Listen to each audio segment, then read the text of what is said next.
আজি হৈছে 11 নৱেম্বৰ মোৰ মানুহজনৰ উপজা দিন ৰাতিপুৱাই উঠিলোঁ এয়া চাকচোন ইমান কুঁৱলী পৰিছে ৰাতিপুৱাই উঠি কাম বন কৰি আজৰি হৈ এয়া পিঠাগুৰি খুন্দিব লৈছোঁ মিক্সিত কেইখনমান তেল পিঠা বনাম বুলি ভাবিছোঁ বহুত দিন হ'ল বনোৱা নাই সেইকাৰণে আজি বনাম ভাবিলোঁ এয়া মই ধুনীয়াকৈ ৰেডি কৰি লৈছোঁ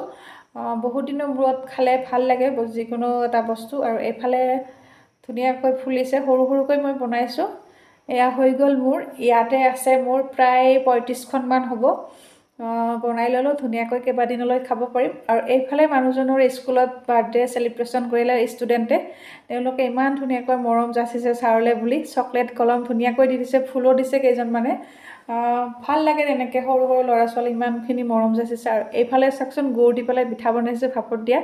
বহুত দিন হৈ এইকেইটাও মানে খোৱা হোৱা নাছিলে সেইকাৰণে বনাই লৈছোঁ চাকচোন কালাৰটো ইমান ধুনীয়া লাগিছে এইফালে দুইজনে ওলালোঁ নামঘৰলৈ বুলি যেতিয়া আমাৰ শুভ যিকোনো এটা কাম থাকে জন্মদিন হওক বা এনিভাৰ্চাৰী হওক যিকোনো এটা শুভ কাম থাকিলে মই নামঘৰ বা মন্দিৰত যদি নাযাওঁ কিবা এটা মনটো খালী খালী লাগে সেইকাৰণে দুইজনে ওলাই আহিলোঁ ভাল লাগিলে প্ৰাৰ্থনা জনাই আহিলোঁ যাতে বছৰটো ধুনীয়াকৈ পাৰ হয় ভালদৰে তাৰ বাবে প্ৰাৰ্থনা কৰিলোঁ আৰু খুব ভাল লাগে এইদৰে মানে পৰিৱেশ মানে সন্ধিয়া সময়ত যদি আমি পাব পাৰোঁ এনেকুৱা ধৰণৰ পৰিৱেশ আৰু এয়া চাকচোন ফটো এখন লগাই দিছে দুইজনৰে এইফালে আকৌ ৰাতিলৈ বুলি মই বনালোঁ লোকেল চিকেন দুইজনে যিহেতু মিলি খাম সেইকাৰণে চিম্পুলকৈ বনাইছোঁ ধনিয়া পাত দি দিছোঁ এয়া হৈয়ে গৈছে উতলি আছে ধুনীয়াকৈ আৰু এইদৰে আমি দুইজনে